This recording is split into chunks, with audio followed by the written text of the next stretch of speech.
this year than the oil and gas sector. So we outlined clearly, and I've done so several times, how we want the resources to be used. And we said that the priority areas are education, health investments, investment in infrastructure to crowd in investments in the non-oil sector so you can diversify the economy, investments to reduce cost of production and to stimulate investments like power plants, ports, etc. We said that we want to target vulnerable groups so that they can get continuous annualized transfers. So the pensioners will see their pension double, and that will cost us $30-something billion per year to fund that. And the school kids would get, in the long run, every year, annualized, on an annual basis, about $10 billion now through the cash grant. People living with disability will enjoy the same recurrent expenditure every year. And then we said we will do one-off transfers. That is, that doesn't add to the recurrent budget, but will help people cope with different situations. So what have we been engaged with? I saw as soon as the president announced the 200,000, the opposition, particularly the AFC, took credit for it. And it's very funny that they would do that, but because we predicted that. They always, and I saw someone just put out something of what they would likely say about it, and they've already said it, even before the grant was done. Only PPP friends and family will get it. It should be more. It can't buy much. Only Indo-Guyanese will get it. Don't take it. It's vote buying. We had a plan to give more. We'll give you more. It will be plagued by corruption. That's their playbook. We can predict already what they would say. If you go now, they're saying exactly the same thing. They're so predictable, the AFC and the others. So they said, oh, the reason the PPP is giving this is because we were advocating for it. So let me go through with you some of the transfers that sometimes people don't pay particular attention to, that we have been engaged or been giving to different groups in our society since we took office. The COVID grant that we distributed cost us about $7 billion. That was a transfer to Guyanese households. 303,000 households got that. Then the additional 25,000 grant, a cost of living assistance, was given to all the hinterland and the riverine areas because of increase in freight to the hinterland, the cost of freight to the hinterland. That cost several billions dollars more. We then increased wages and salaries by $90 billion for the public sector. The pension, I mentioned already, the pensioners, they got a transfer to them too, running into now about $30-something billion more. The children have been getting more. People with dialysis, who need dialysis, now every one of them will get a sum of money, $600,000 per year to assist with their dialysis. That wasn't there. We've put in the budget several billions of dollars transfer to women who want to get tested for cervical cancer. We've transferred money into the budget for people, kids and pensioners who need spectacles They can get money to test their eyes and then 15,000 of spectacles. The 50,000 scholarships that we've offered through GOAL, GROW, WIN, and BIT, that's a transfer. We are paying the fee.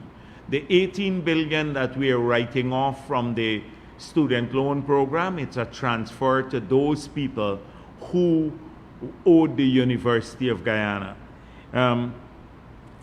I can go down, I have a long list here. When we gave the $2 billion of fertilizer assistance to the farmers, that was a transfer to the farmers.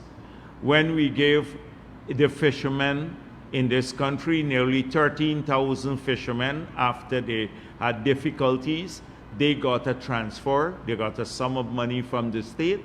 That was also a transfer to a different group of people. So different groups of individuals have had that transfers given to them. We did it through the cash grant program for the business assistance program. People from Madhya, Linden, etc. So we've been at it continuously. We don't call it, we do it because we help different interest groups. Since we've been in office, we've been doing this. And so this here is an addition to what we have done. And this is a substantial sum of money, considering what Nigel Hughes was calling for, the 10% to give to people, which would have been 35,000 per year. 35,000 per year he was calling for us to give to every household. And now the president has just announced a cash transfer of $60 billion to every $200,000 for each household. Now, this is a major part, considering in this year's budget we only have $300 billion coming in from the oil industry, and a $60 billion transfer has been announced. When you look at the growth in the education and health sector budgets alone, they've grown by 160% on average. Say health education grew from 50-something billion, 53 to 135 billion. So all of those are transfers. So this is a huge sum of money when you consider the large number of households we have. But we have not done what other countries often do that get them into trouble, where they grow their recurrent budget to such an extent that if oil prices were to fall, they can't sustain it. So in this case, we can fund the $60 billion now. We have the capability of funding it, but it does not become recurrent, because what happens in a couple of years' time or next year if the prices fall? So we have maintained that critical principle that would avoid, say, countries like having the difficulties that they sometimes experience. It happened in Suriname and Trinidad and Tobago. But it's a substantial sum of money. Now, this I want to take you through. I hope that soon they're not going to say we're giving too much money, because that's the way one day it's too little and then another day it's too much to households.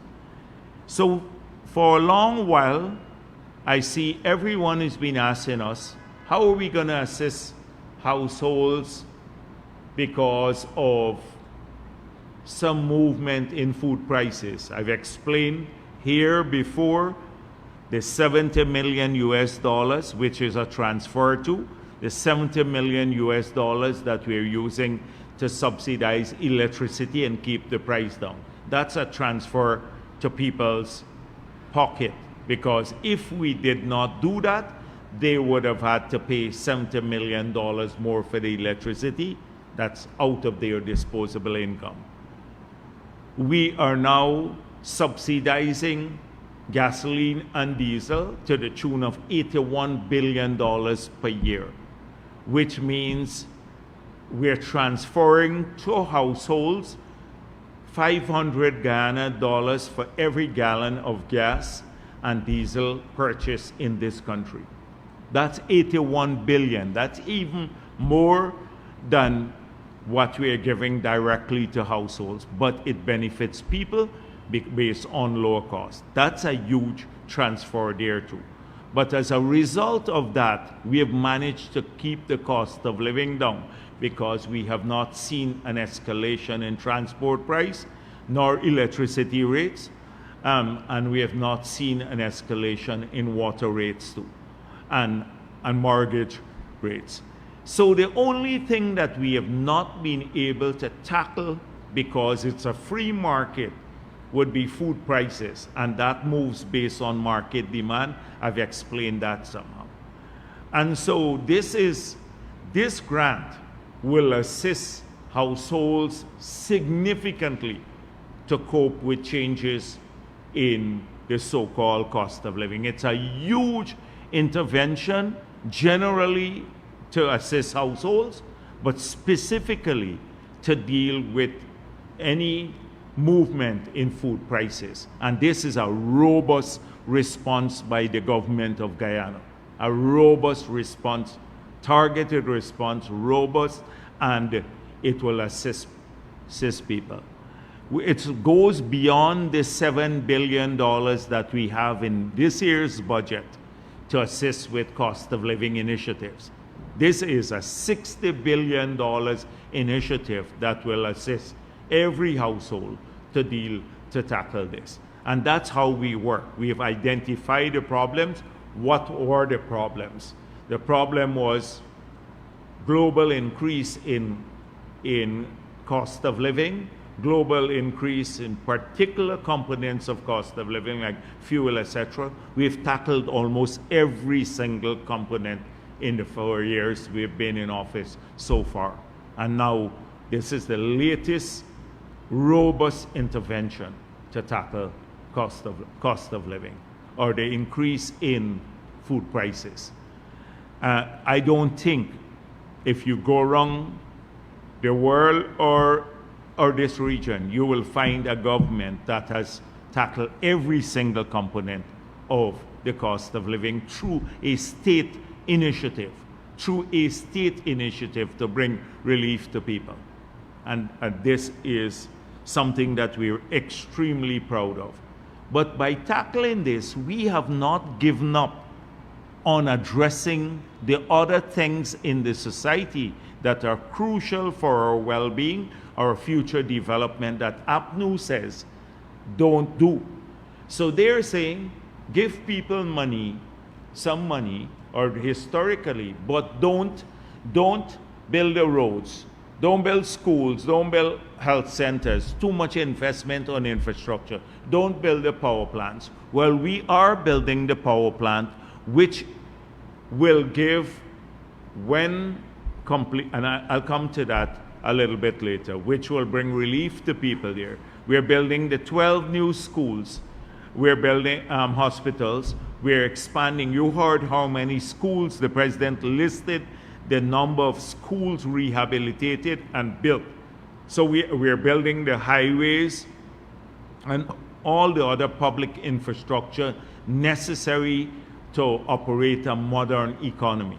So we have not foregone or compromised the long-term transformation of the country by giving this grant. This grant complements it. With APNU, it's one or the other, and we're able to fund it fully. We'll be able to fund it fully. So this is a huge initiative, and I want to see what they will come up now with on cost of living. Because first they used to go and put a microphone in everyone's face and say what the government is doing, until we explain the large sums of money we're putting into the key components of cost of living. They were not even paying attention to water rates, electricity, and transport and all of that, as though those don't matter in cost of living. Now you have a robust intervention from the president here. The second thing is the gas to energy project. So I said to you, at the rate of electricity, at the quantum of electricity that we are producing historically, when we cut the rates by 50% next year, when the gas to energy program comes on stream, that you will save $100 million at a minimum.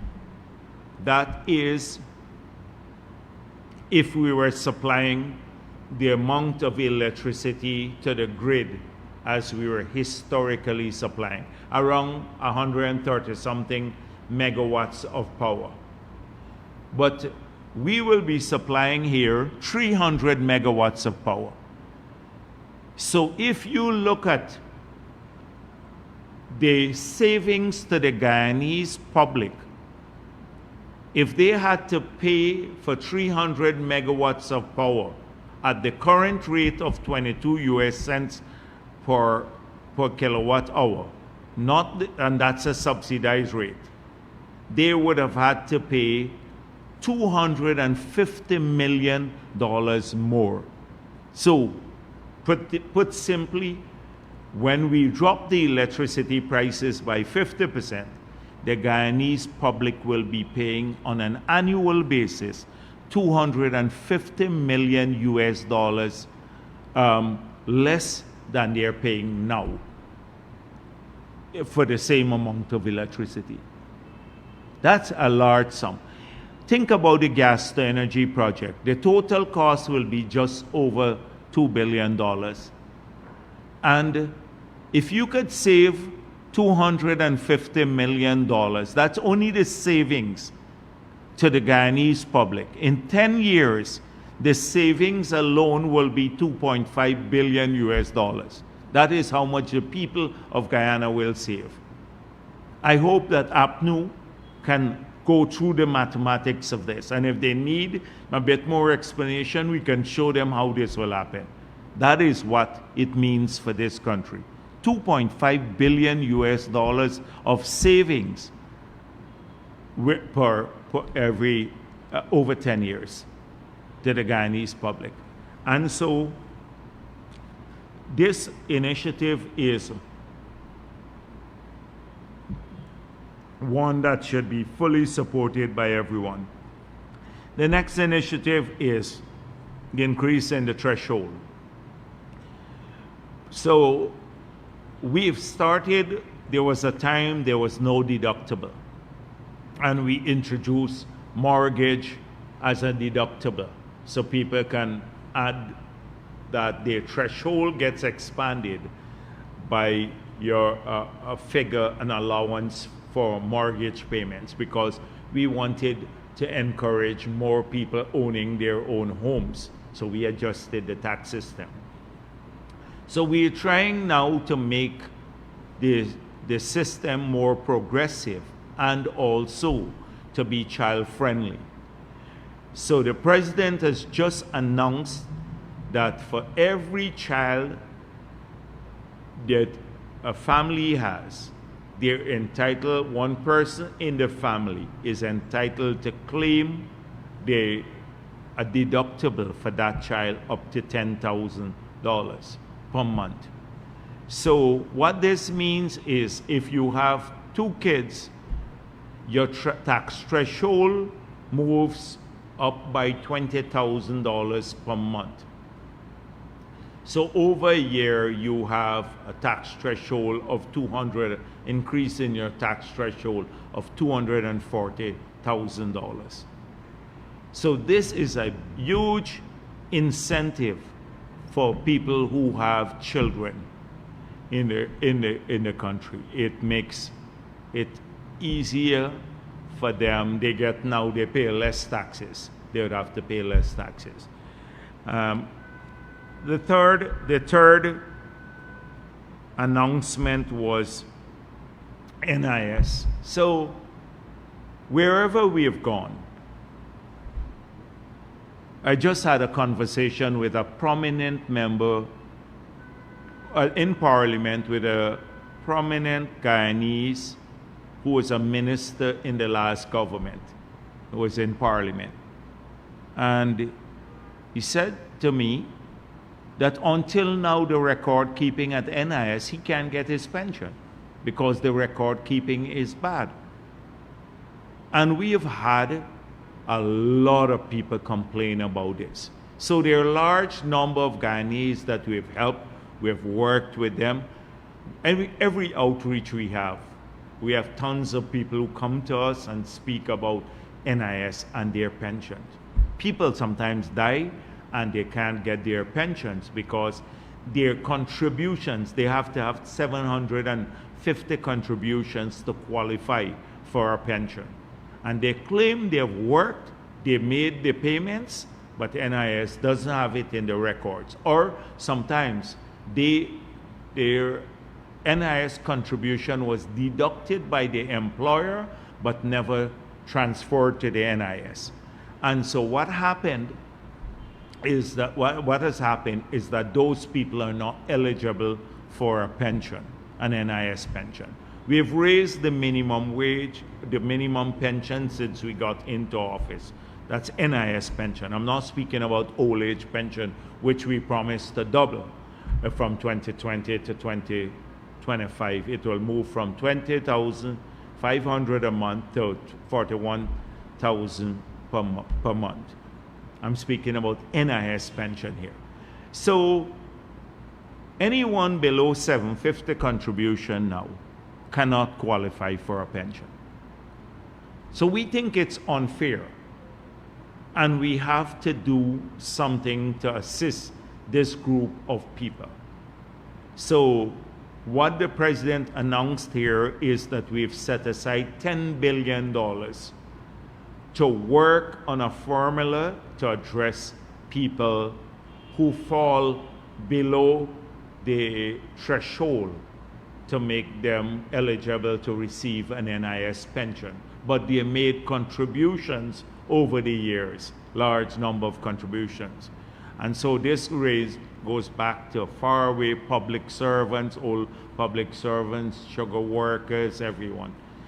So there will be, over the course of the next few months, once we work out the exact formula, how we will get some help to them, they would each receive a sum of money from the state for the contributions that they have made to NIS, but which don't make them eligible because they fall short of the 750 contributions. So this is a huge initiative that will transfer $10 billion to people, but people who've been working, serving in their industries or the government or different state agencies for years, sometimes as much as 30 years, and they can't get any money. There's an announcement too that in the public sector, right now there are a fairly large number of people who are earning below $100,000 per month. And there would be an adjustment by the end of next year, no one in the public sector. So that means not just the civil service, like it would include the public service, it would include statutory corporations and public corporations. That's what I mean by public sector. So anyone, even working for a place like Gaisuco or Gael or some other state agency, or within the government itself as a cleaner or someone else, they will not earn less than $100,000 per month by in 2025. Over $1 billion, and this is recurrent, $1 billion will become part of the recurrent budget now, has been set aside to adjust those who are below that threshold upwards to that threshold. This is apart from the salary increases. So people will get salary increases. So if you're above that threshold, your salary increase will take you higher. But this would be something that will be adjusted. So by end next year, nobody will be working for less than $100,000 in the public sector. This is a huge initiative also. You've heard the announcement that, and apart from that, so you're going to have some people say, well, what about NIS? NIS is already going bankrupt under APNU because the contributions that were coming in, the people, they were paying out more than they were taking in. So if you have less contributions coming into the NIS more than their payment to in benefits to the contributors, at some stage NIS will go bankrupt. And so everyone who is working now is making a payment every month to NIS. You get a deduction, and your employer also pays some on your behalf. So we've already made a commitment that there will be, apart from the $10 billion set aside to address those people who fall below the threshold, that there will be a huge injection to make sure that NIS remains viable. This is going to be a massive injection into the NIS. NIS doesn't belong to the government, but it's an important safeguard for all workers. The second thing is that anyone working for government or any government program and gets contracts with government would have to ensure that their payments are up to date. And this is, then if not, they can't work for the government. And people were breaching the system.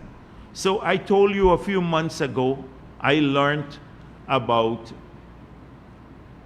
from community outreaches that you had some people who were running guard services that had not paid on the NIS on behalf of their employees for 4 years running, and well, much longer. The old contractors under APNU didn't even pay anything. Many of them didn't even pay anything. I'm talking about under the PPP government. And I made it clear that if they don't pay, we spoke with them in the security sectors. If you don't pay within a particular period, you would lose the contract, and secondly, we'll put it before the police. So far, from 4 persons, 4 of those, we've already had them pay over $200 million. They had to bring it up to date, all their back payments. 4 of the contractors alone who were supplying security services in the matter of 3 months, because we said to them, you're not going to lose your contract. You can't be making deductions or not paying the NIS, and your employees can't secure benefits if they fall sick. So that is something that we will insist on in government and for even private employers. So there, in the NIS, the president mentioned the $10 billion, but there will be other injections and other initiatives to ensure that NIS is safeguarded. These are, the president mentioned, accelerated depreciation for the livestock industry. This would give a big boost to the livestock industry because we're becoming more competitive, and we're meeting more of our demand, and we want to transform this into a major export industry in the future. So this is a huge incentive for people who can be able to amortize their investment in a short period of time. Extension of tax holidays based on geography and sectors, so that For industries we want to assist and stimulate, they will be able, the law will be amended to ensure that we can give tax holidays to those sectors. Just look at how successful we have been in the housing, the hotel development sector. When we got into office, we said, you will get 10 years tax holiday. We will give you more concessions on import of material to build the hotel and also to furbish it. And we will assist with try to find the land, but you have to pay for the land too from the government side. That was the initial meeting we had that I spoke of earlier when we went to tender, and we had a lot of expressions of interest. Out of that engagement, and because of this incentive, you've seen what we have now, 9 new international hotels. I don't think in any country in the world, well, maybe some of the, like a big country, maybe in China it happens, because that's a huge country. But any developing country in the world, you have 9 international hotels being built in a span of 2 years. In a span of 2 years, basically, because they came out of COVID and they started. And they would be ready by next year because of that incentive. And as I said before, several thousands of Guyanese now would find employment in these areas too. And so too, we believe that this incentive, we have a bit more fiscal space because of the oil and gas industry to use the tax system to stimulate non-oil growth, which will be crucial to long-term sustainability in the country. And therefore, the President has announced the expansion of this. The toll, taking off the tolls from the bridges when they're completed would put over $3 billion, keep that in the pockets of Guyanese people who are using these bridges. APNU doesn't want that. But they said we should charge tolls on these bridges. But combined, these initiatives that were announced by the President, the $10,000 also for adults, we might start off with adults. Next year, you will get a voucher for $10,000. It's called a universal health voucher. And this year, you know what we did with spectacles and cervical cancer.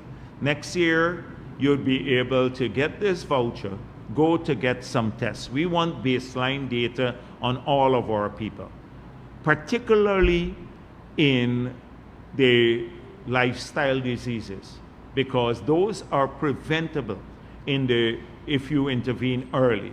So we want your record, get you tested for diabetes, hypertension, other types of diseases that are lifestyle related, so that you can start intervention very early to avoid complications and escalating costs to the individual and to the state, and also to avoid huge consequences for people who don't get tested or we don't have baseline data on them early.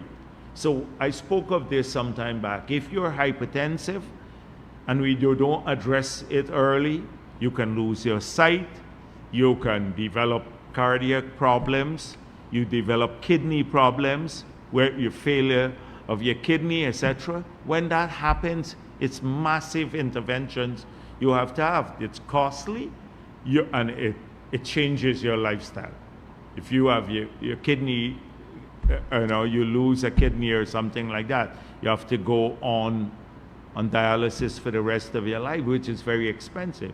If you can deal with it early, and then you intervene because the state already, since we got back, we've expanded the range of drugs available to address hypertension.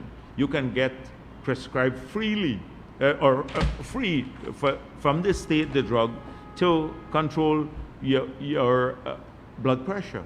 And similarly, the the diabetes. People don't know their diabetic status. I had a friend who said to me, I didn't know I was eating a lot of stuff, and then I went there and they told me I'm already diabetic and I'm getting all these complications. Young person. I'm talking about type 2 diabetes. And so if you go and you know that early, now the state provides free insulin and other treatment for people who are diabetic or who are pre-diabetic, so you don't get to the stage of diabetes. And with lifestyle changes, you can even reverse the process. So you don't then get your foot cut off or lose your sight again, later when you notice this, or have all kinds of complications. This is what we need very early. And a person with a voucher now, they don't even have to pay for it. They can go to the private hospital. You don't need to go to the state hospital. We just want people's record so that when they come into the state institution, they will know their status. We can then intervene early. It's preventative medicine. That's what we're aiming towards, because as we get in the outer years, our capacity and the quality of care will expand. People would have more access, and they would be able to get we may be able to avoid a large number of cardiac cases. You heard how many the president said per annum, the interventions through stenting and other things that we have to, and often the government has to help people pay for this. It's more costly. So this is the idea, and you're going to have 500,000 Guyanese who can collect your voucher next year and go to get tested wherever you want. Wherever. We're not saying you got to come to the public sector. You can go to a private hospital, hand in your voucher, you get tested there too. This will cost $5 billion. So the initiatives announced by the president here today are far-reaching. They have impact on people's health, education. He spoke extensively about the removal of the fees at UG from January 1. So you have a date there, and how much it will cost, so about $8 billion.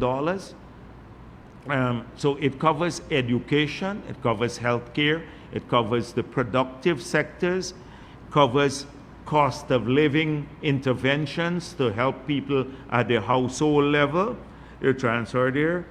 It gives more disposable income to people through the reduction of several of the obligations that they have to make, and then it helps with our children. So I hope that people look at the speech again and they can see how far-reaching it is. But don't just look at these initiatives isolated from what we have already done, because I'm sure the president didn't have time to elaborate on every sector. He spoke about the digital economy, and you can go on and speak for 5 hours on the digital society we're trying to create. A few weeks ago, I just dealt with some very practical programs and initiatives we have now to move towards that. But it's much more far-reaching, and the vision has been laid out about what type of society we want, the digital society, and how we're supporting this. So please look at the other initiatives. People tend to have just analyze these in isolation, and you can get the real picture of what's going on. So let me deal with a couple of things from the opposition this week. I didn't want to touch them this week, but I saw them outside the parliament, and I saw Nigel Hughes urging them to protest in parliament with placards. I hope he remembers why we protested. Because with the AFC, they have like a convenient amnesia. So they forget about their attempts to steal elections. They forget about the no confidence motion that they did not respect, and not just the no confidence motion, the attempt to thwart the Constitution of Guyana. They forget the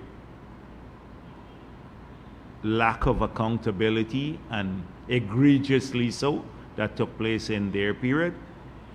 So he posted that as though, the type of protest we had. You know why we protested?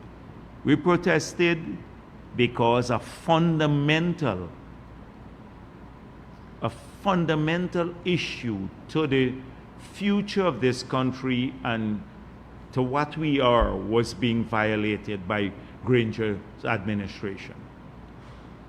For 25 years, both political parties respected a provision that we enshrined in the Constitution of Guyana, that the head of GCOM will be appointed in a particular manner. Both parties agree with this. In fact, all the parties, including AFC, we put it in the Constitution. For 25 years, all the parties respected that provision. Every time we had to appoint a head of GCOM, we went through the process. I remember when I was president, Mr. Hoyt sent me a list of names from which I chose. Then Mr. Corbyn did the same thing. And then the AFC and APNU came into office on the platform of decency and respect for rule of law and fighting corruption. And I sent 18 names over. 18 names of prominent Guyanese. 3 times Mr. Granger rejected the list. All 18, they were not fit and proper. And then unilaterally chose a person who was 84 years old to appoint him head of GCOM, in violation of 25 years of practice between the two political parties and the Constitution of Guyana. And he found 18 able-bodied Guyanese, and you look down the list, as not fit and proper, and he chose Patterson, who was pro-PNC. And had we not fought that, had we not had Patterson removed from that post, his unilateral appointment, we would never have had free and fair elections. In fact, even with his removal, they tried to steal the elections. And so we had to protest this infringement on a fundamental right, infringement on a fundamental right of the people of this country, because we saw what was going to happen. And he is very sanctimonious. So he believed he did the right thing. And then the CCJ, we went to the CCJ, he got some favorable rulings in some of our courts, and we went to the CCJ, and the CCJ mopped the floor with him on the issue and declared the appointment unconstitutional. And so that was the context in which we had the protest in Parliament. But anytime there was an initiative by the APNU government that brought greater benefits to our people, we supported it. In fact, I said, when we went into Parliament, I led our team into Parliament back in 2015. I said, we will in this Parliament support the government on fulfilling all of its promises to the people of the country. Anything that brings greater benefit to the Guyanese people, we will support. And we will fight them hard on things that try to deprive our people of rights and benefits. And we did that exactly, we followed that principle throughout. When they tried to impose higher taxes on the miners and on the whole of the country, the 200 plus taxes and fees, we fought them. We fought those aggressively. When they put VAT on electricity and water and data, we exposed it. When they tried to remove the benefits from our children, we fought it. We didn't succeed. They took away the 10,000. We fought that. We fought the removal of the subsidy from our pensioners, the water subsidy and the electricity subsidy. But we supported other initiatives that brought benefit to our people. That was our approach in Parliament. They don't support anything. They don't support anything. In fact, they run it down, and then they say it was their idea in the first place because they're totally confused. So the gas to energy project is a prime example of this. For several years they ran it down, and now they're saying, oh, it's our idea, because they see the benefits it will bring to the people of this country. So this is important. So I saw that post this morning, and I'm thinking how disingenuous, how disrespectful to the people of this country could you get, because you think we forgot the reasoning or the reason behind this, the protest? So I see, but this party, particularly the AFC, they just have a weird way of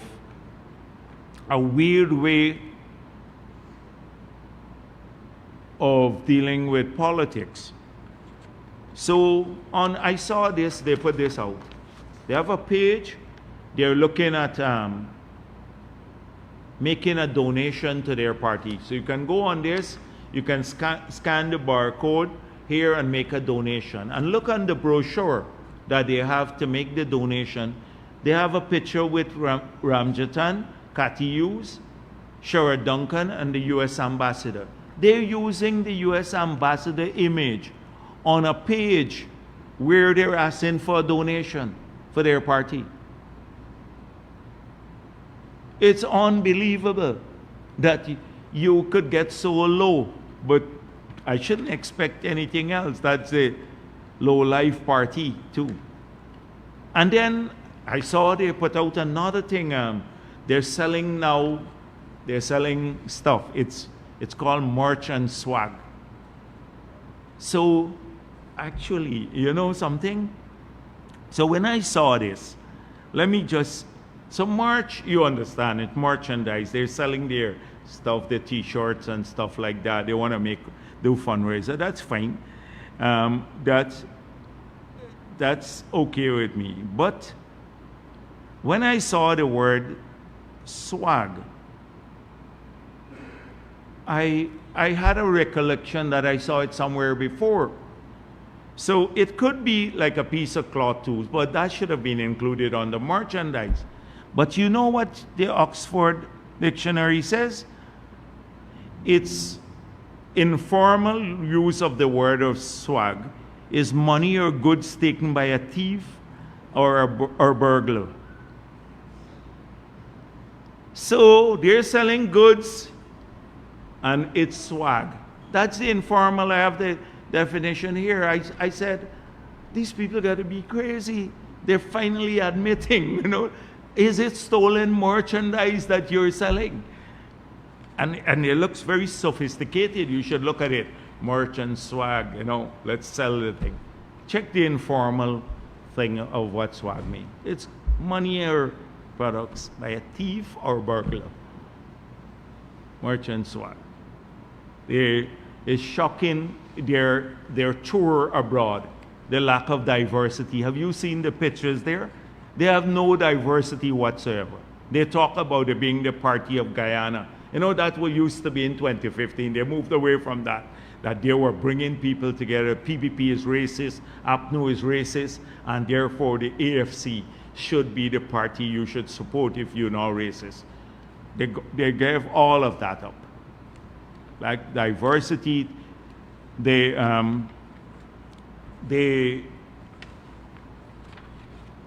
have a pack audience that they said they speak to a pack audience, and you should see the numbers that they're getting abroad. Someone sent me the numbers. It's people, it's friends and family, and some people in New York. Of the 20 people there, I see 5 who go to everything you have. Like if you go a tin cup and you knock it a bit too, they'll be there too. Any function in New York. This is it. A party that's spent. It's a spent party. That's in a short period in their existence in Guyana, they prove themselves lacking in integrity and being the most corrupt party ever, even more than the PNC. You look at every single one of their leaders. Every single one of their leaders. They were embroiled in some scandal in the past.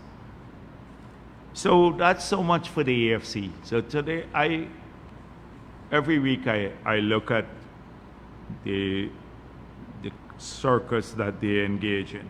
So Norton had several interviews, and Norton said, his Canadian tour was to sold out crowds.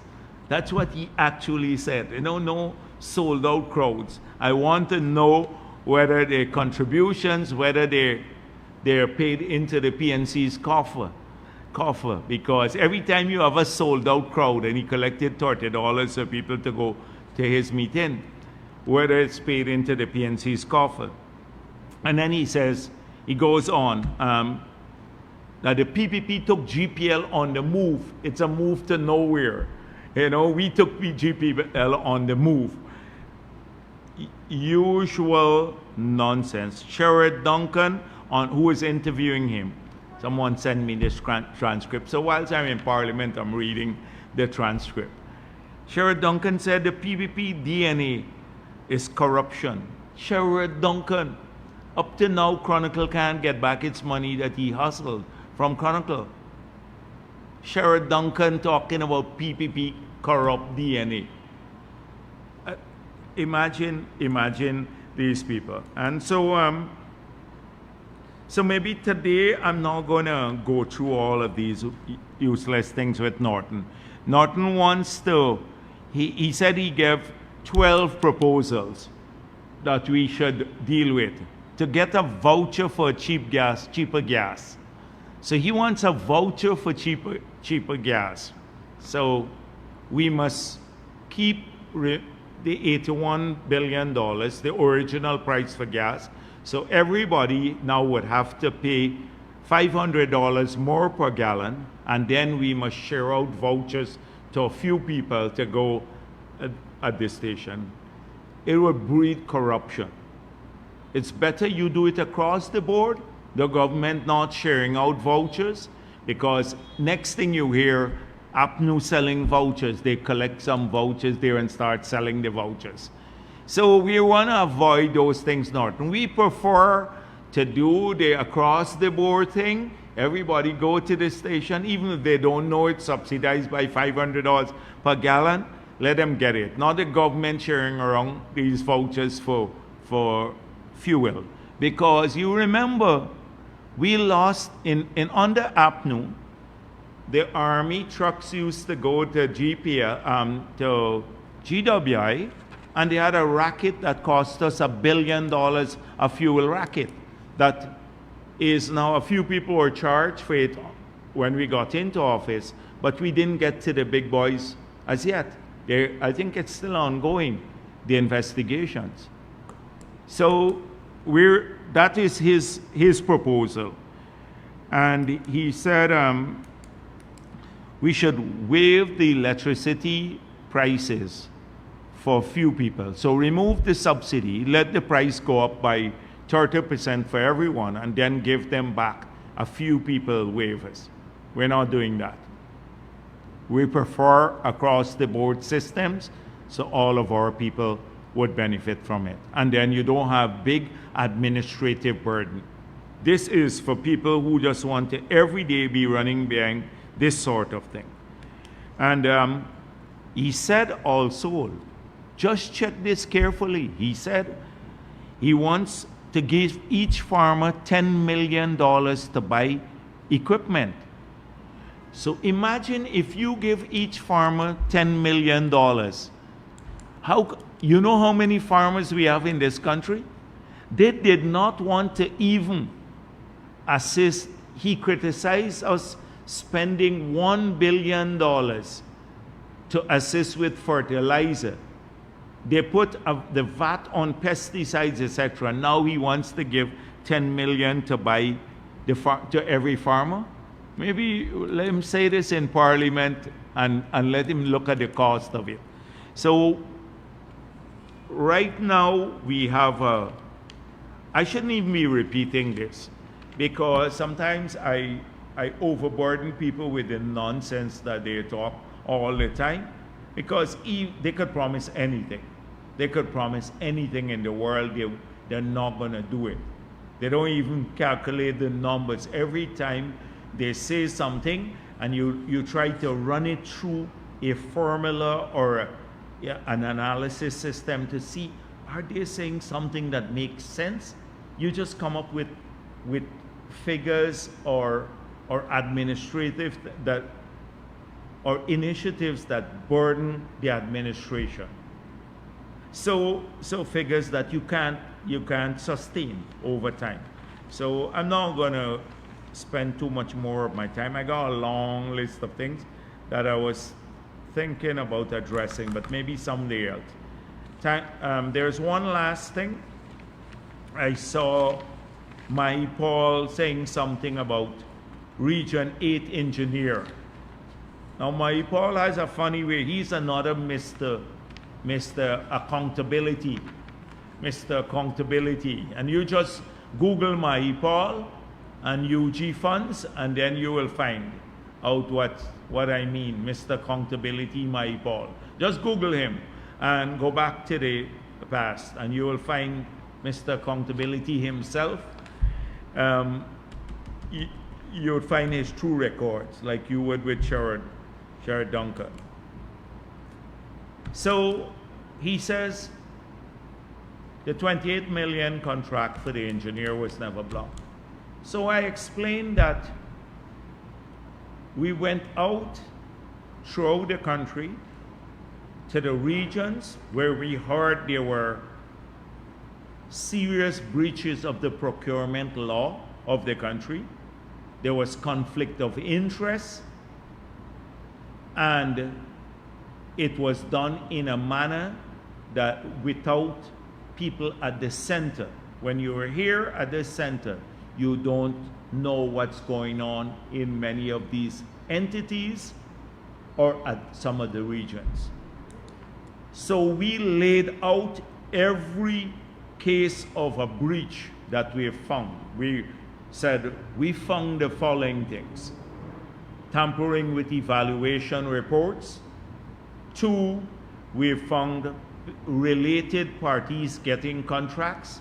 We found people who work for the government getting contracts in their own sector. That is technical people, they're getting a contract in their own region. We have found cases where the engineers are soliciting a bribe from the contractors and other government officials. We have found cases where people's payments are deliberately withheld so that the officials of the government, particularly at the junior level, can solicit a bribe. I've listed everything, about 14 types of transgressions that we found openly at every one of these meetings when I speak with them. And then I went to Essequibo Coast, we went to Region 5, Region 6, And several Madhya was in Madhya, and we spoke there to maybe over 2,000 contractors and regional officials about their attitude. I brought all the permanent secretaries, all the REOs, and all the heads of agencies, government agencies, the big ones, CHNPA, GGMC, the Forestry Commission, the Army, the police, everyone. And we laid down the line to them and said any departure from the procurement laws or the standard bidding documents you would bear consequences for any such departure, particularly for the purpose or a corrupt purpose. And then we pointed out that they only in rare circumstances should they do restrictive tender. In most cases, it should be open public tender so that people will have a clear picture and they can have an opportunity to bid. So after all of this, people started getting emboldened, those who were quiet. When I went to Madhya, the I spoke to a large group of people who were there, including the regional officials, about what we look out for. And then after I met with the REOs and the others at the convention center, at a press conference when I spoke of it here, before I left the press conference, someone WhatsApp and said, but do you know that an engineer got a contract here? I didn't know about it. I found out that he actually had a contract for $28 million, and he is one of the regional engineers who is responsible for supervising the contract.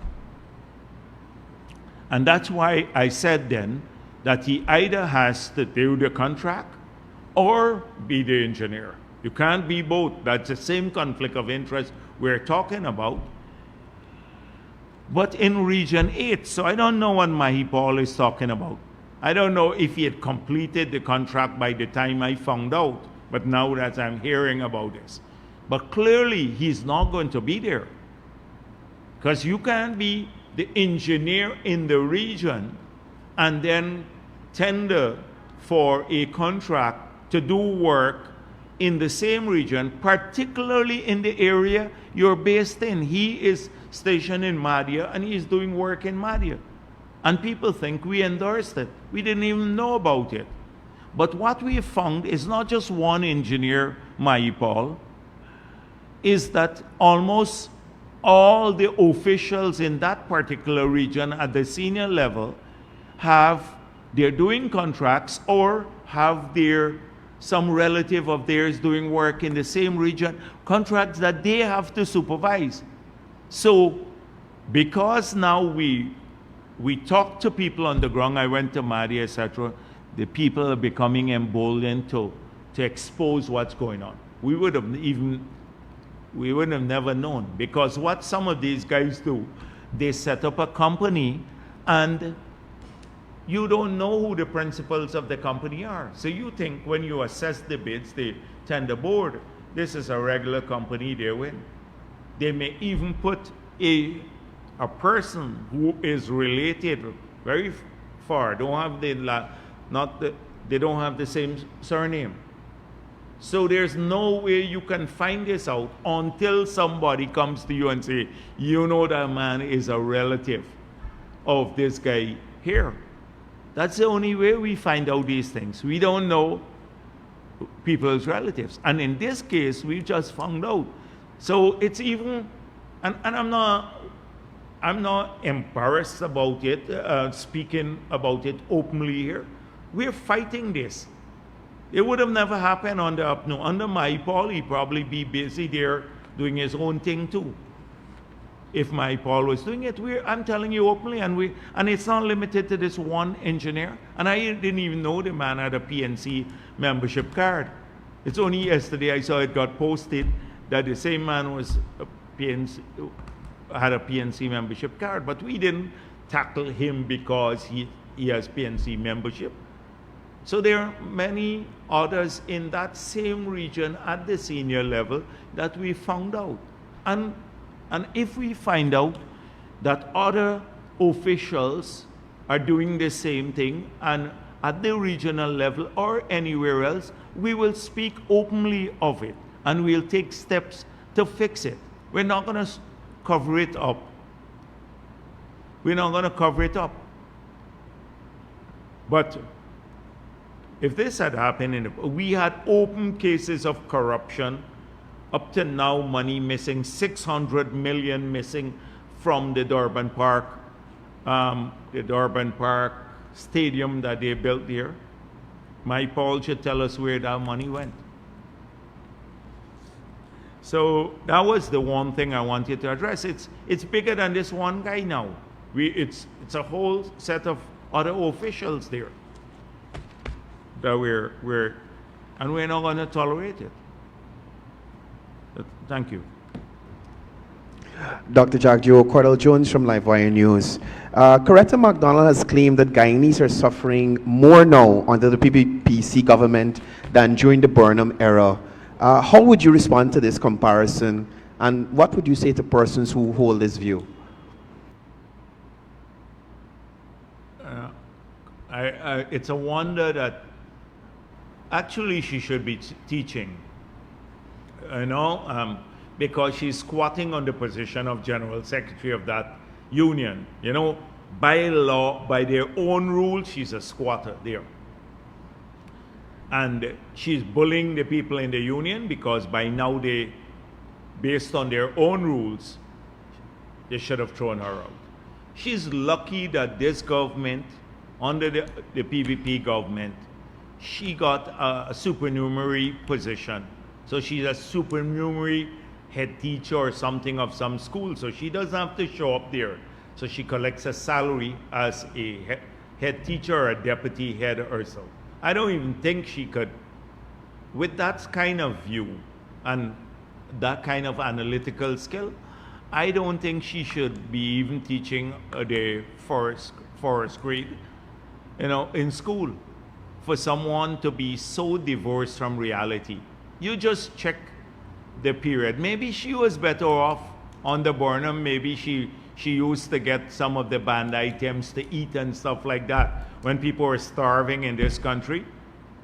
When we got to a stage where they pauperized the public service.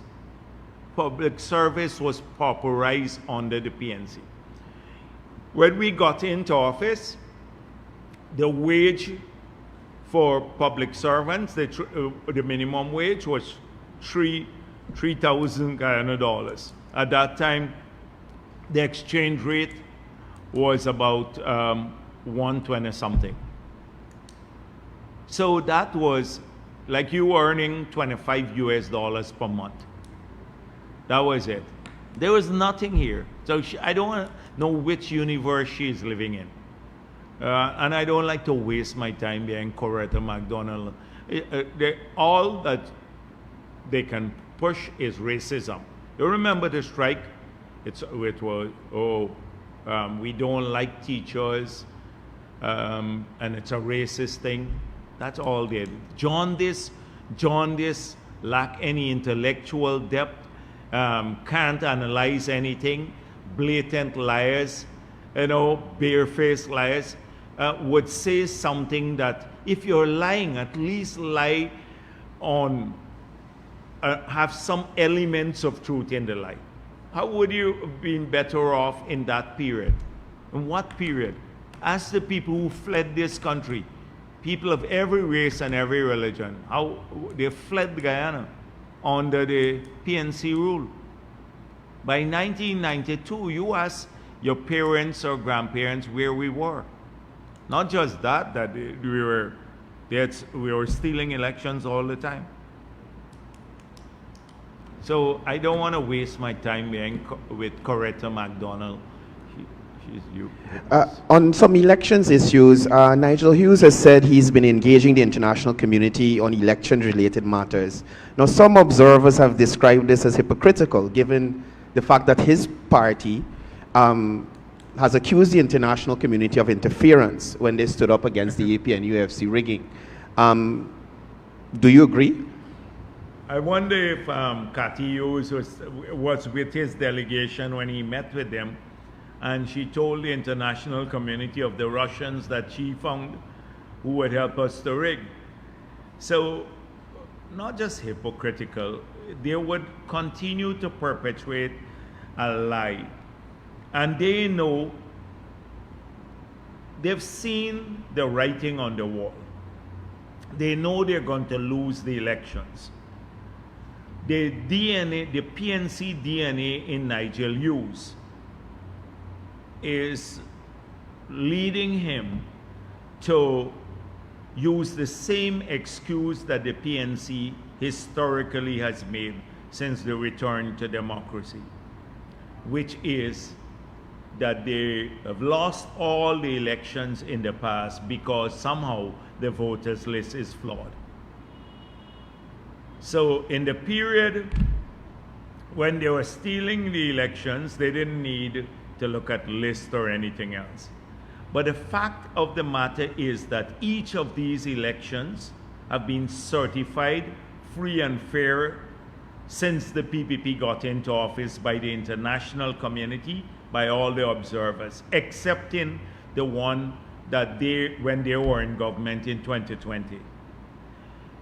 The voters list is a red herring issue. It is an attempt even now to cast doubt on what they know the outcome will be, which is a PPP victory in 2025. They know that. They discuss it in their, when they're together. So they're thinking, how do we rebuild for the future? How do we poach? That's the discussion going on in the leadership of the AFC. How do they steal members away from the PNC? That's what they're going after now, the PNC members, to rehabilitate themselves because they're a spent party.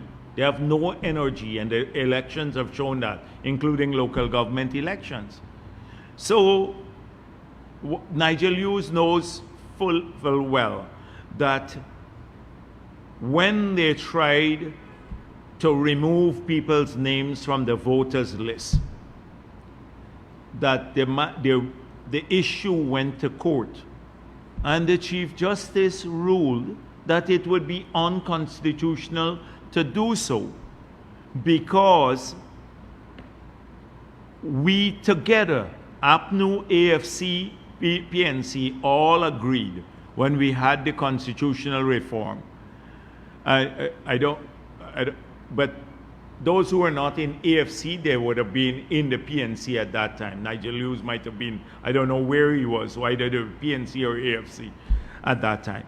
But they agreed to remove one very important clause from the Constitution that was there before, that you should be registered in the past. To be on the voters list, you had to fulfill 3 criteria. 1, be Guyanese. 2, be 18 years and above. And 3, be resident in Guyana. That was the old constitution. That is, only then you will be registered to vote. We all agreed in the constitutional reform to remove the residency requirement. So all you need now to be registered, Guyanese, 18 years and above.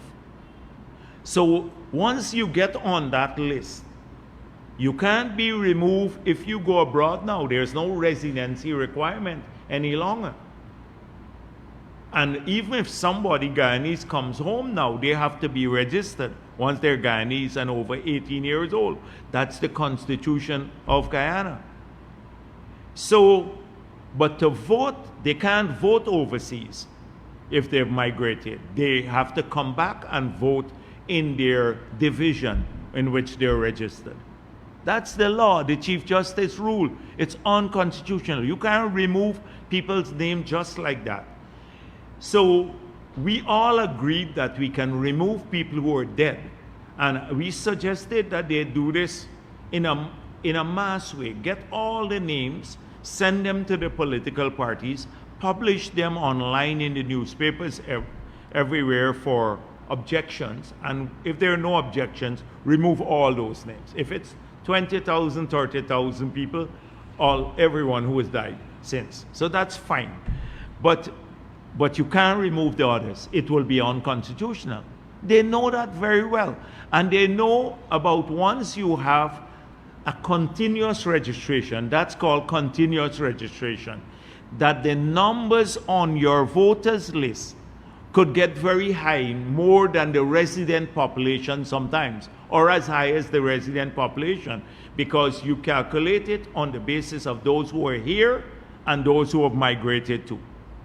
So if they say 800,000 people live in Guyana now, or 850,000, but 400,000 have migrated and their names are still on the list could be 1.25 million people on the list.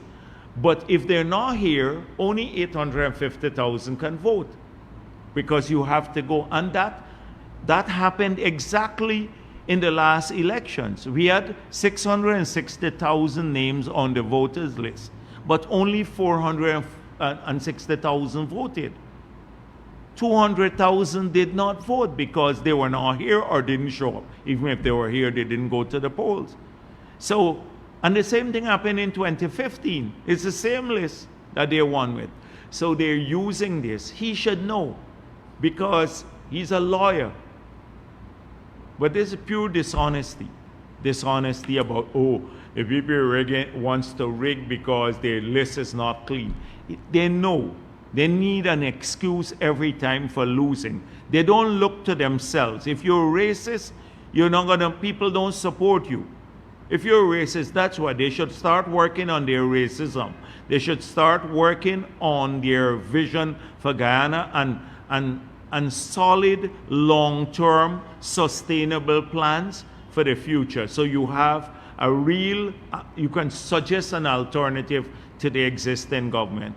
And they don't have, and then you may be able, if you get into government, to rack up some achievements if you keep your promises. So they should work on keeping promises, they should work on their vision, and they should stop stealing elections. These are the things that will make you viable in the future, not by complaining about the list. They have a huge set of baggage to clear up, and they're not clearing it up. They're just digging themselves deeper in.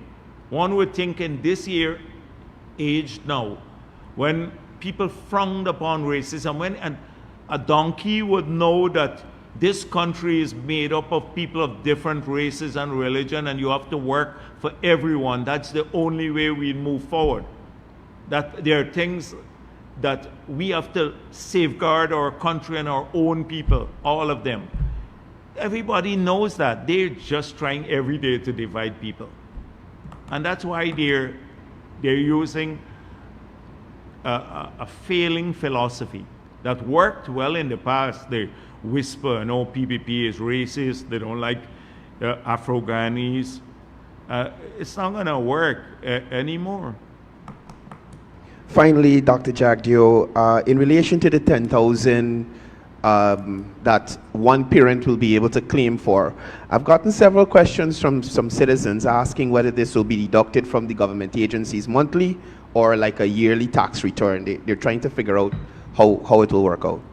So once they get the code that they're eligible, so the same way how they apply the exemption. So to say your threshold is, it has to be on a monthly basis, because you pay your taxes, it's deducted on a monthly basis. So for example, you're earning $120,000 a month. You have 2 kids, you get a code and you you now are eligible for deductibles for 2 kids. The threshold now is $100,000. So you have to now pay taxes on the $20,000 because the tax-free threshold is $100,000. So your tax-free threshold now goes up to $120,000. So then you don't have to pay any taxes.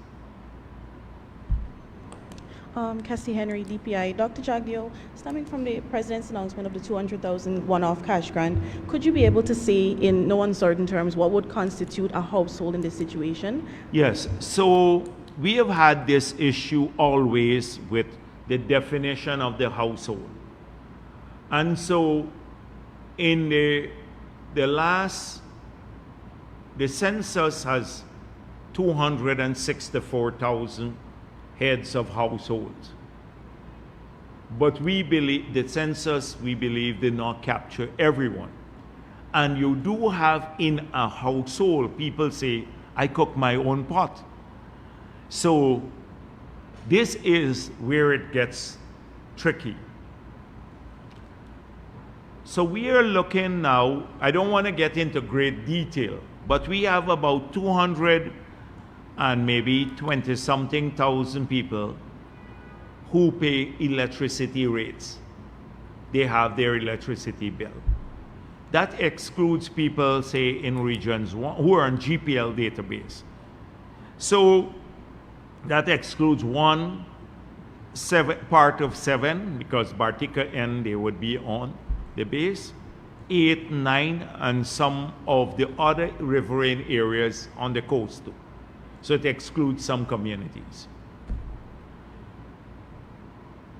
So clearly, if you know someone is paying their electricity bill, that is going to be a household. They're paying electricity bill for household.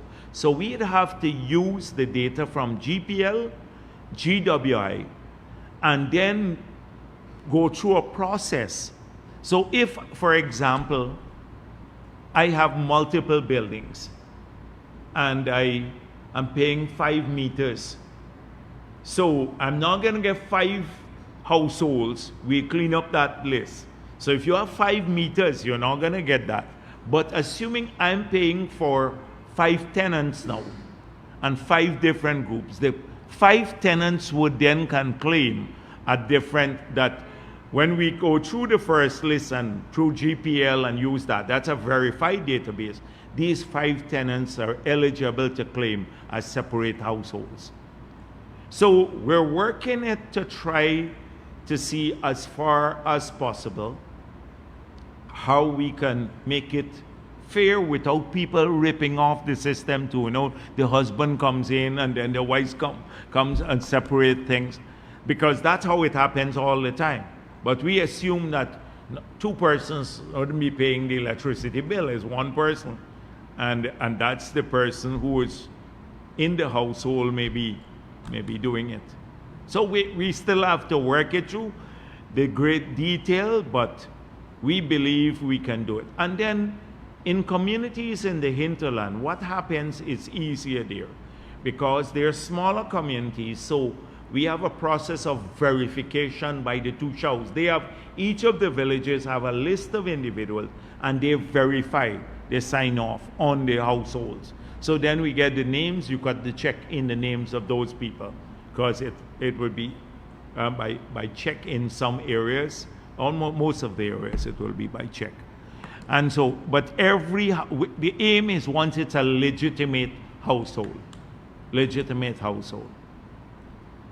Additionally, we had some of this when the COVID grant came out, because what happened is that we did the primary households first, and then we went to secondary households. The primary households, it's easy to do because you have an address. So we say 1 property. And for rural areas, this is more workable because a single person may live in a home. In the urban setting where people live multiple, like families may live in a home because they rent. So the easiest thing is to often go to a house. You have say 300 houses in Pleasance, you pay out to the 300 houses first, and then then people can claim maybe if 2 families are in the house, so then you adjust it. So that's what happened in the COVID grant. Primary households they tackled first, then they moved to secondary households. So it would be heavily scrutinized with the Auditor General there too. Okay, thank you. So you just mentioned some heavy scrutiny there. I wanted to know what specific system the government is going to be putting in place to ensure that each household that is supposed to get a cash grant actually gets a cash grant. Yes, but the thing is that it depends on, so the idea is that each would get it. I'm just telling you how we want to go through it. That verification, you can move fast through the verified numbers like people who have bills. So if you have a bill, then that easily assessed. Then you'd have to go through, you'd have to send people to check. Because if everybody claims and you have 300,000 claims too outside of the 300, we'd have to verify it. Because we know, based on the population, that 260, 300,000 households, that's the range that we have. So we will try. The intent is every household. So already that is what we want, but it has to be a verified process. You can't just walk in and say, I'm a household, and then get it too. You have to go through the verification process. I think the first 200,000 would be easy because those will have verified database. And then maybe another 40-something thousand from the hinterland will be easy because it's easier in village settings and you can get those done. And then the secondary households, that's when we start getting the claims. We'll open up a process maybe for claims. But we're still working with the Auditor General and the others to make sure that the system is done. I'm just telling you the thinking that we were behind our heads about how to ensure that everyone gets it and that it's not abused and that it's verified. And this is how we started off looking at databases from different systems. And finally, Dr. Jagdeo, the President also announced a zoo enhancement project that is going to be undertaken by the VP, a zoo enhancement project to international standards. Yeah. Could you say what are some of the specific changes that we can expect in the near future? So the zoo it's been a sore point. There's a private zoo starting now too, and at one stage, historically, we're still keeping it in mind, to do a safari-type zoo and entertainment complex in the future. This is not the one we're talking about. That one will probably work with the private sector. We believe that in Guyana, we can be a big market for the Caribbean, people from the Caribbean, who can come to Guyana for ecotourism, because they may have the sun, sand, and sea kind of tourism, some of them, but they've never been down these huge rivers. Some people see our little canals here in Georgetown and they think that's a river, who come from Caribbean islands. They've never had that experience because, they have like little ditches and stuff like that in some of the, I shouldn't be saying that. It sounds a bit disparaging, but I mean, they have small rivers or streams and stuff in some of the countries. So we believe that they'll be blown away by a product that markets our hinterland, the waterfalls, the rivers, etc. And then a safari-type zoo. So we will probably package this, do a prospectus, and work with someone who might be interested in that, where they can drive around. The giants we have. They've never seen, the kids there don't see snake in most of the islands. They don't ever see, I don't think many of them have ever seen a snake, because some of the islands don't even have snakes. So things like, the giants, the giant anteater and stuff. We have a ton of animals here that would be unique. And then So that we have in mind to happen. Then in Georgetown, the zoo has been languishing for a while. And we do have an area that's overgrown a bit, going up all the way to the Chinese embassy, that area there, the gardens. So we can take part of it without spoiling the gardens. And we're thinking about a zoo there, more animals in it, maybe a small tram car to move the kids around, a big learning center, so we can bring the kids in, they can go to a classroom type environment, learn more about the animals, then they can have a nice maybe dining area for children, because they wouldn't go up very far out of town. They'll come to town on a tour, even things, kids in Georgetown. So more entertainment for the children, familiarization with our flora, fauna, especially the fauna, and then making it the whole area family friendly around in the gardens too, putting in proper lights and recreational areas, green areas, without affecting the habitat too much, because we have a lot of birds, that go there, they nest there. You don't want to change that environment too much. So it's a concept that we're looking at that will give our children more opportunities to be exposed to animals and stuff like that.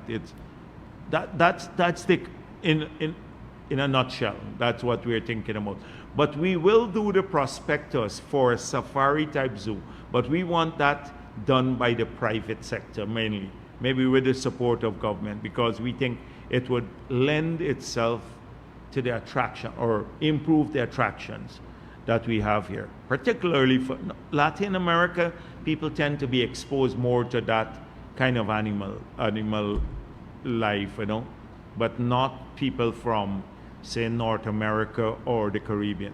They've never seen some of these animals.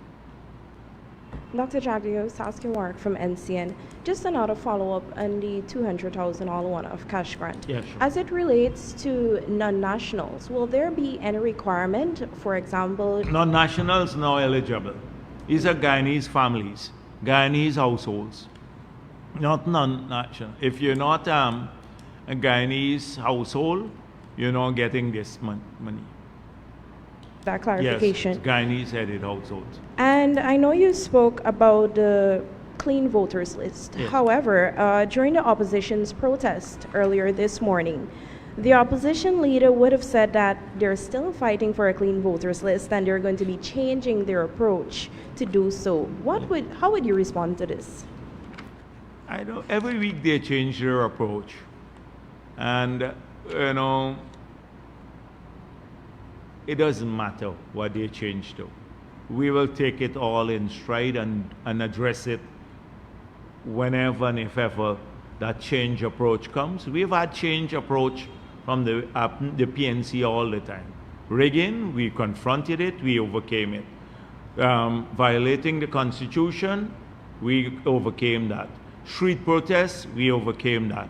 The support for criminal in the crime spree, we overcame that as a PVP. We have a lot of experience with dealing with the PNC. Their racism, we've had to deal with it all the years. We're a victim. We're fighting back now so that people would see the true nature of this party. So what else? What's new? Yes, go ahead. Trishelle Silvers, Guyana Times.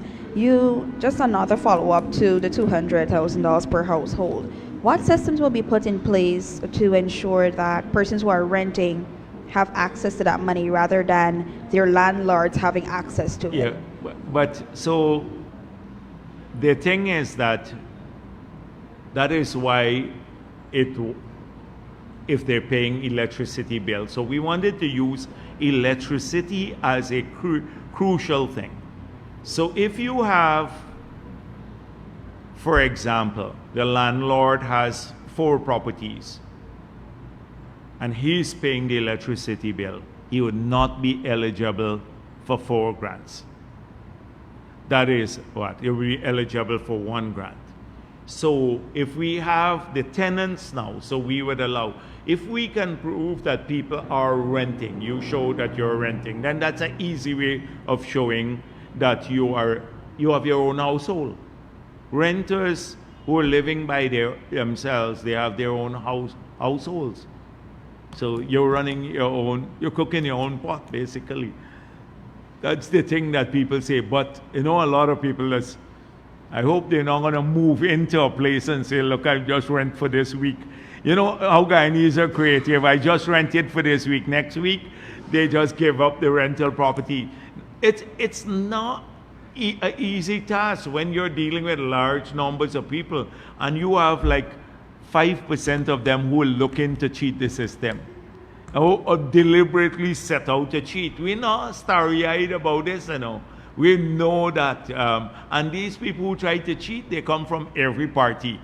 APNU, AFC, PPP, they're all, you know. They don't have, there's one thing they're united about. They're trying to beat the system, right? So we have to watch out for everyone, whether they're PPP or APNU or AFC.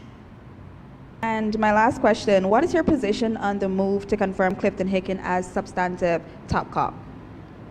So I think I've listened to the Attorney General, and I spoke with him in Parliament, and I told him that he needs to work or get more information out about the legality of the process. So first of all, I saw in the comments that he made, he dealt with the powers vested in the president. And there is a view that because Hickens has an extension now, he might not be eligible to be confirmed. So that issue needs to be dealt with by the Attorney General. He was lawfully extended, and therefore he is eligible to be confirmed, and the president has the power to confirm him, and the process to confirm him has been complied with. That is consultation with the leader of the opposition. The leader of the opposition does not have to agree to the appointment. He just has to be consulted on the appointment. I recall when Granger invited me as leader of the opposition to deal with the commissioner of police and also 4 deputies. At that time, Ram Narain was the acting commissioner. He didn't even include him in the 4 deputies or confirm him as commissioner of police. But he had the right as president. He consulted with me. I expressed my view.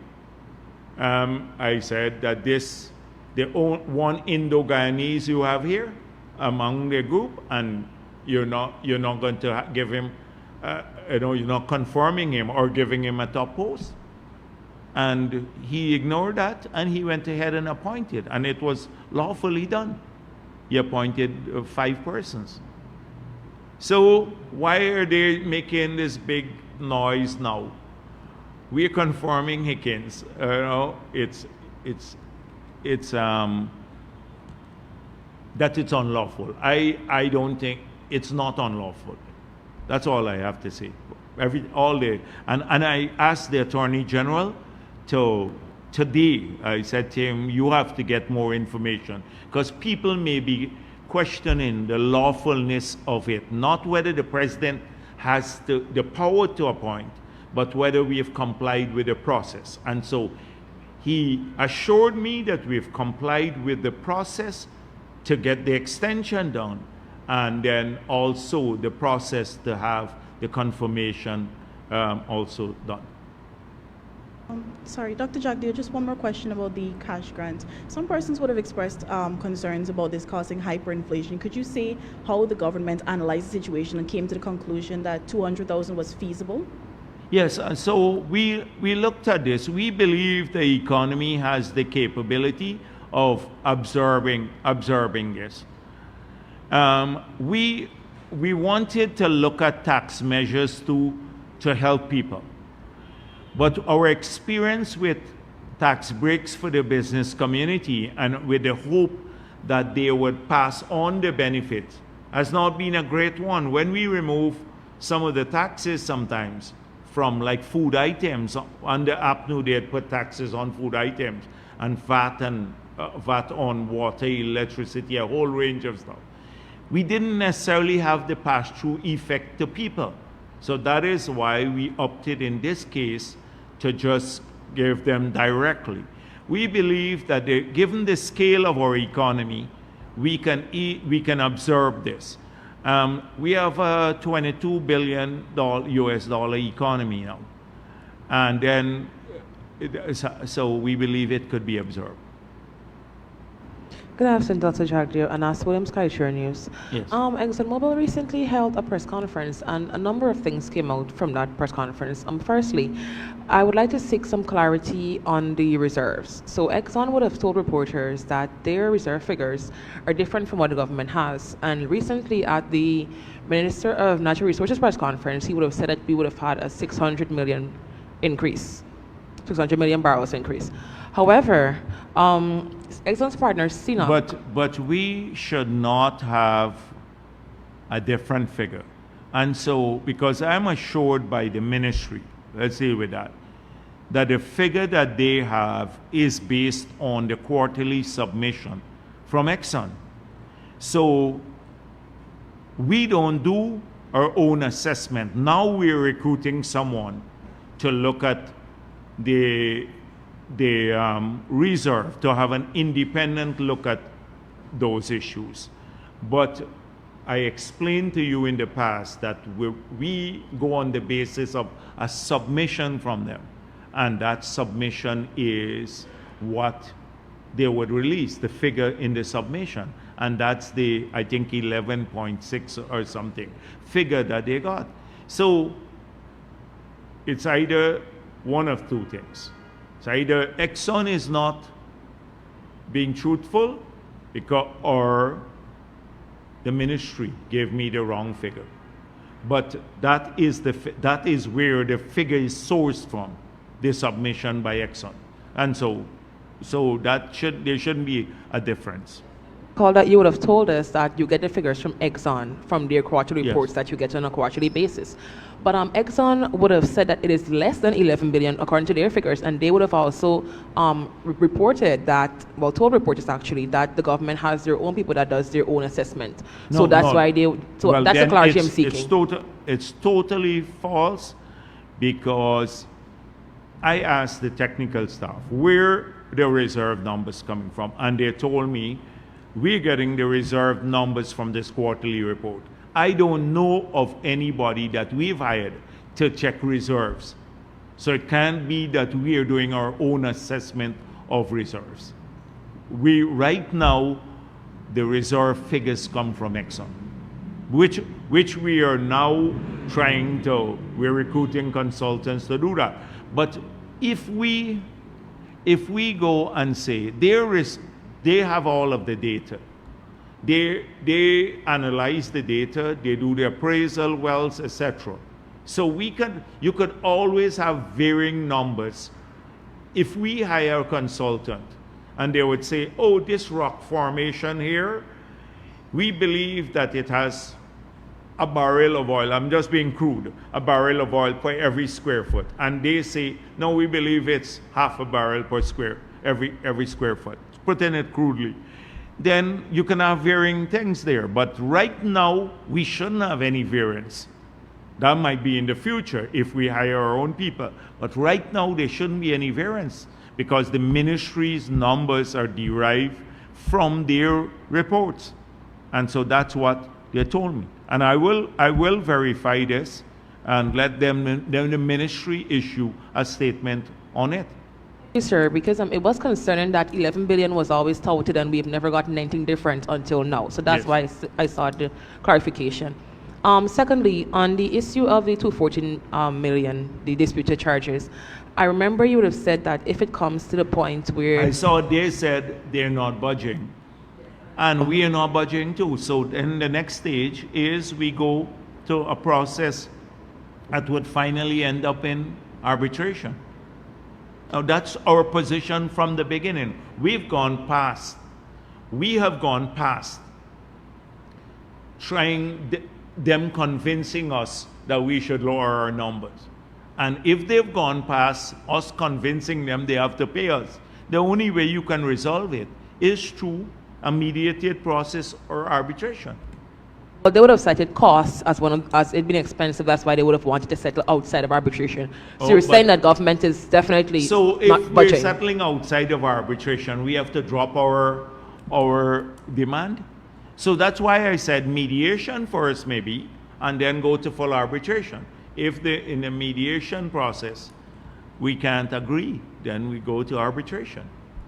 Finally, this is also an Exxon. They would have also said that they're open to meet with the PNCR to discuss the terms of the oil contract, but they have not committed to any sort of renegotiation. What are your No, thoughts on but this? I thought they were pretty blunt that they're not in favor of renegotiating the 2016 agreement. They were pretty blunt too. I saw the report. They were pretty blunt. They said no.